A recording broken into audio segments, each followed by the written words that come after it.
steering, super light. Alligator. There he goes. You see it? Welcome to Florida.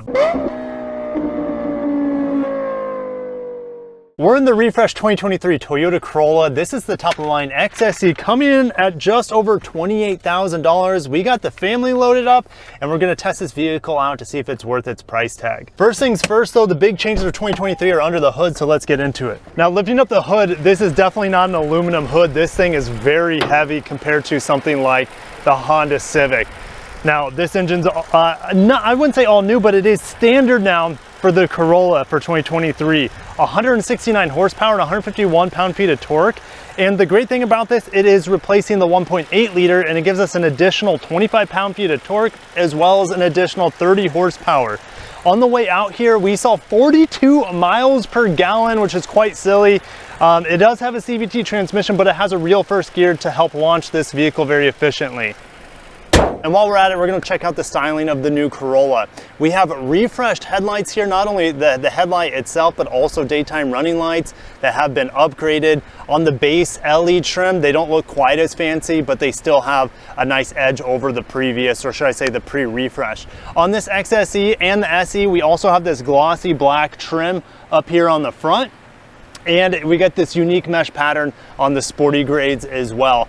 This color is underground. It's kind of like an earthy, dark gray. I quite like it, to be honest. Cass, what do you think? It's unique, it's different. Not my favorite, but yeah, it's fine. Yeah, it's not terrible. Yeah, but it looks good, especially. It looks good, yeah. It looks sleek. It looks sleek. I wouldn't pick it. And we have paint matched mirrors here. Sleek. But it does, I feel like this underground color does go well with these 18-inch wheels that you get on the SE and the XSE. It literally looks like the same color. So maybe it's too aggressive.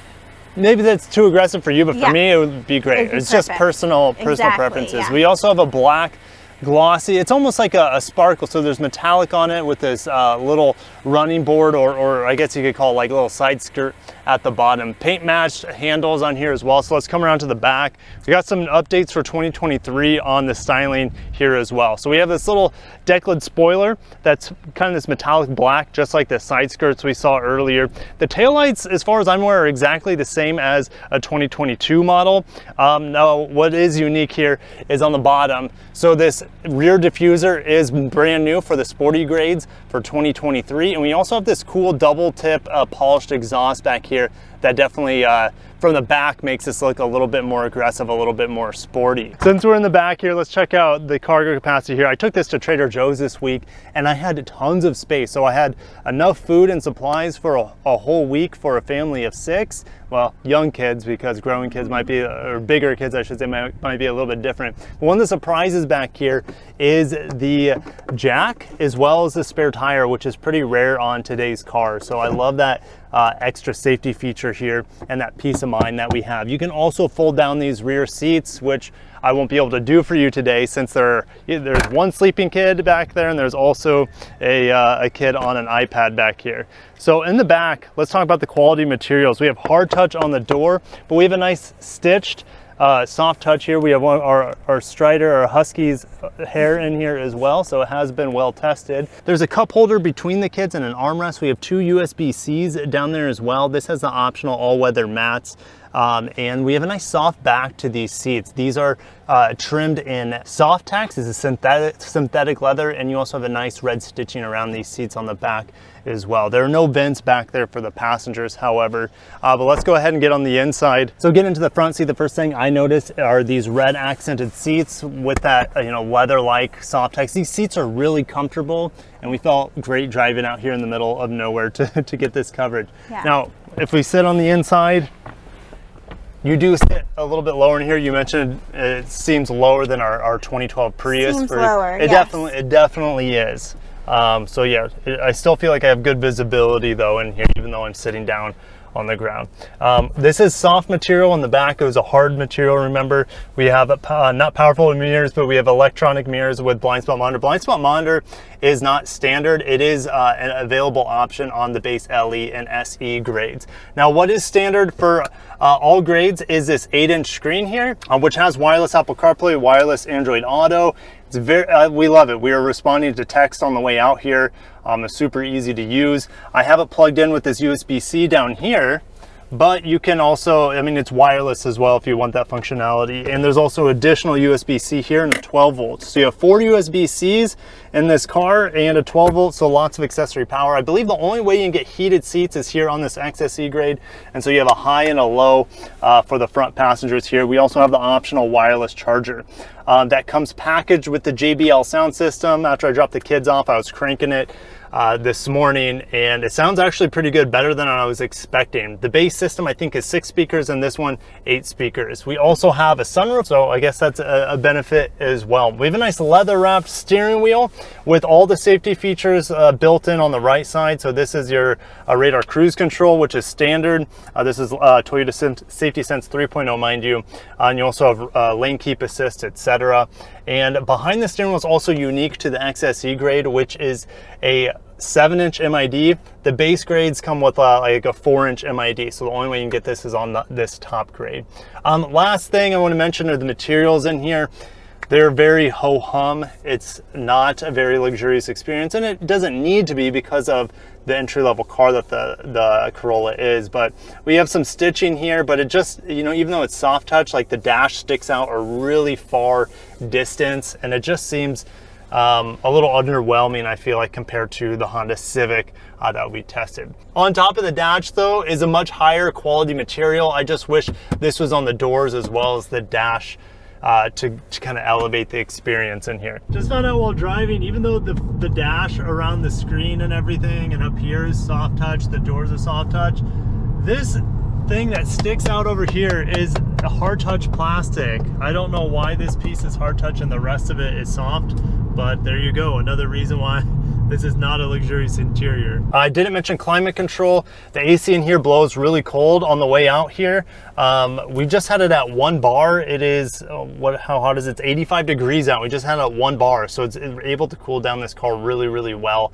And I love the simplicity. So this is the just the fan control knob, and then this is your temperature control. It doesn't have dual climate control, which I just don't feel like is necessary in a car this small. We don't have like an auto dimming mirror back here. We also don't have like a garage control here. So I guess that's kind of a bummer. You might have to go up to the Prius, which is definitely a worthy upgrade in terms of design and materials, etc., and technology. But yeah, just a super basic rear view mirror here. At least it's big and I can see out of it. We're leaving the park. It's so hot out here in Florida. It's not even summer yet. Daylight savings time is happening this week. But anyways, backup camera here, pretty low resolution to be honest, and it doesn't have any predictive lines, but it doesn't bother me because this car is so small. It's super easy to maneuver in parking lots. All right, so getting onto the road here, what I've noticed this week of driving it, the ride quality in this car is really soft and forgiving. So it has the XSE badge, so you'd think it would be sporty.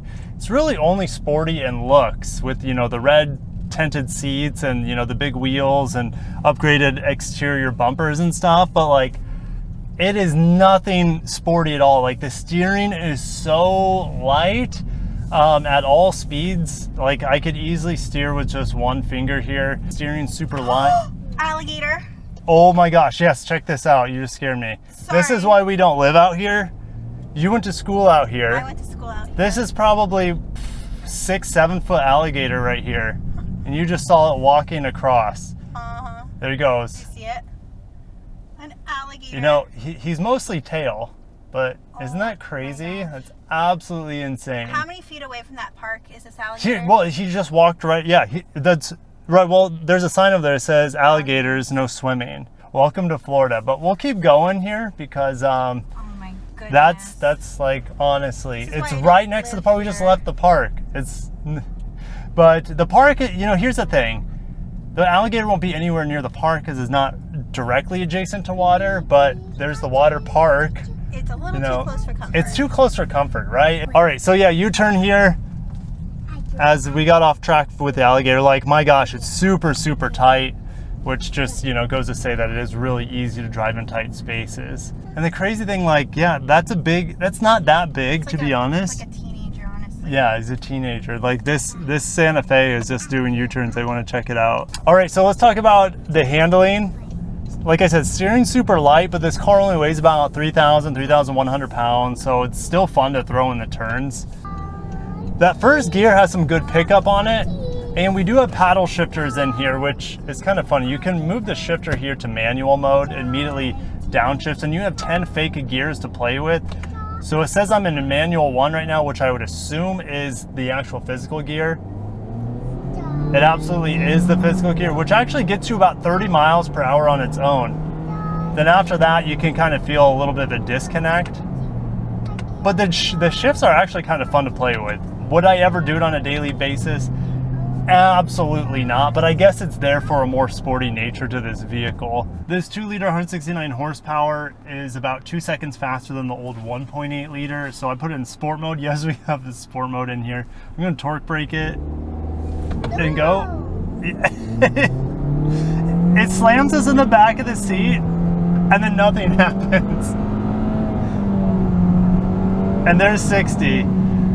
So once we got out of that true first gear, it was a bit of a sloppy experience, I guess you could say. It got us there, but I'll put roughly what it was. I don't have my drag meter out because in my opinion, it's not worth even firing that thing up. Putting the radar cruise control is super easy. There's this little button here on the steering wheel. You press it, it locks in the speed you're currently at, and then you of course increase or decrease right here.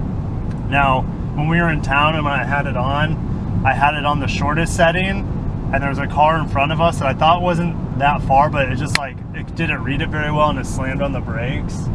So probably what I would just suggest, if you have radar cruise control on, push the maximum bars. I had it on 1, but it goes up to like 4 bars. So 4 bars is probably the safest for a smoother experience. So it's nice to relax the foot out here. And also you don't have to care that much about steering because it's straight in Florida, and the lane keep does a really good job nowadays.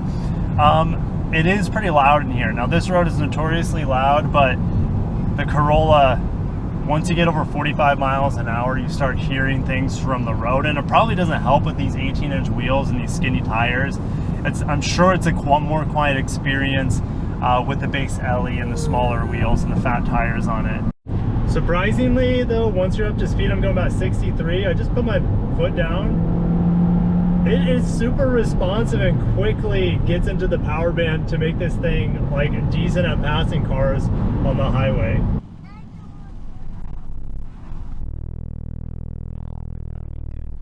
Can't have windows open.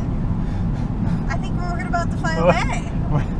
Remember, we just rolled down the back windows because our girls like the windows down, and the buffeting almost blew out her eardrums, and that was both back windows down with the front windows up. So yes, that probably wasn't well thought out here. Can I recommend the Refresh 2023 Corolla? I would say absolutely, just not in this XSE grade.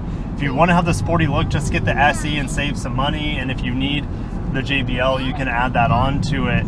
Like the sunroof, the heated seats just aren't worth it to me on here, nor are like the synthetic leather seats.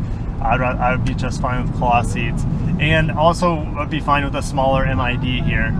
But the Corolla ticket still, in my opinion, would be any of the hybrids. You get the base LE hybrid, which is close to 50 miles per gallon. That comes around $23,000. Like, that is the best buy Corolla for sure. And you can also get that in the SE, and you can also get those in all-wheel drive if you absolutely need it. So once they announce the upgraded hybrid for 2023, I think this, even though it got a horsepower upgrade and it's maybe a tick faster than the hybrid, I still don't think it's a better buy versus the fuel sipping hybrid that can give you all-wheel drive and a smoother, quieter experience overall. If you guys enjoyed today's video, make sure to smash the like button. If not for me, for my wife who did the filming today. And thank you for watching. I'll catch you in the next one. Peace.